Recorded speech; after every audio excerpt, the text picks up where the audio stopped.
Hello, welcome to AM Whiskey Reviews. I am your host, Ben Rosenthal. I may seem a little bit out of sorts. I spent the night in the hospital with my friend Ronnie Kurtenbach. Um, you have heard of Kodak moments. There used to be commercials where they would talk about Kodak moments. You'd be at a picnic with your family and say, "Oh, that's a Kodak moment." Well, Ronnie had a Kodiak moment. He woke up many thousands of miles from his home. He does not know how he got there, but when he did wake up, he was in the presence of a Kodiak bear. Now, it happened to be very cold where Ronnie was, and the bear has yet to have probably was ready to go into hibernation, thought it would have one last meal before it hit the sack for about 6 months or whatever it was going to. And it did begin to sort of pick at Ronnie, but Ronnie, uh, uh, who would ever think we would say this, but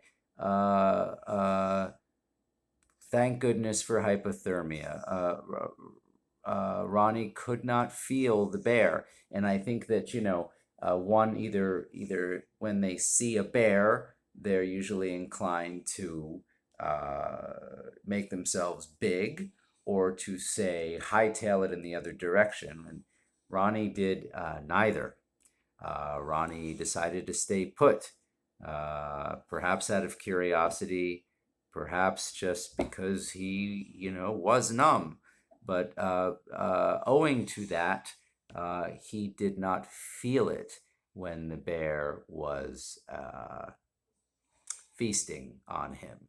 All he could do was sit there and wait for the bear to either get full or perhaps be distracted. We will never know the answer to that because Ronnie passed out before it could become manifest. The bear was gone. Perhaps the bear was sated. Perhaps the bear was hunted. That would be coincidental.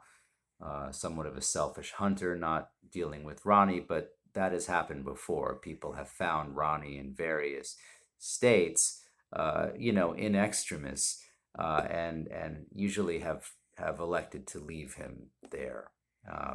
In any case, they brought him back here. They were kind enough to do that. I think they simply didn't want him in their state, but I was able to visit him in the hospital. In any case, I do have a spirit to review.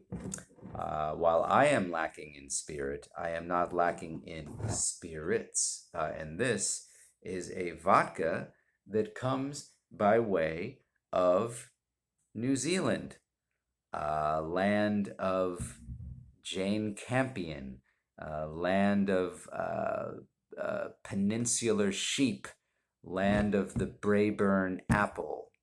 Um, I don't know what else they really what New Zealand is really known for. They call them kiwis, so I guess land of the of kiwis as well. And this would be a kiwi vodka. I did try it, and it was lovely. It was lovely stuff. I mean, um, they're not messing around. Um, uh, I will say that the experience was not without, uh, you know, look, this is another pussy drink. You if you're drinking this, you're another pussy. All right. If I want, what do I go to New Zealand for? It's wine. I want wine. They got wine over there. They got Jane Campion. They got maybe I get a Maori tattoo that's sort of I hide it somewhere. I don't have any tattoos. but maybe I get a Maori themed tattoo, or I take a pearl of wisdom from the Maoris. But like, if you're the kind of person that drinks vodka from New Zealand, I mean, you're the kind of person who, if a car cuts you off, you wait to see what kind of bumper stickers they've got before you honk your horn. Like, if you see a Greenpeace bumper sticker and like a Bernie 2020 sticker, you're gonna be all over that horn. But if it's like a Jesus fish and a Semper Fi bumper sticker, you're just not gonna do it. You're gonna lay it.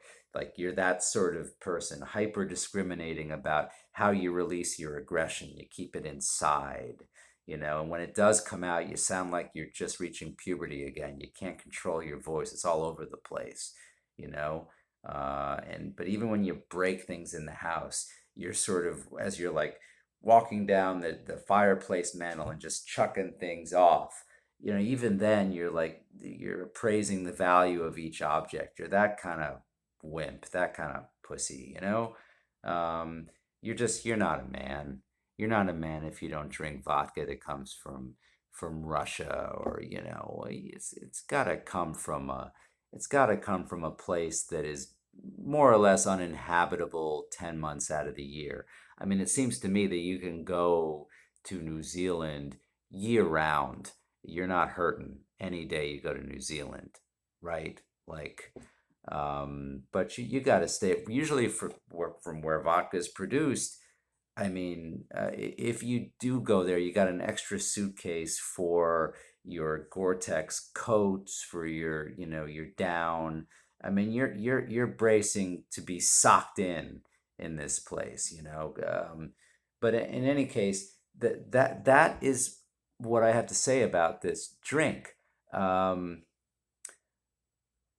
what would I pair it with? Uh, you know, what would I pair it with?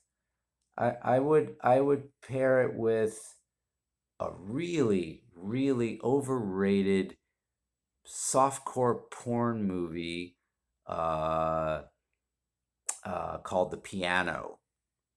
I would took place in New Zealand. I would pair it with The Piano, a movie that if it were directed by a man would be called pornography.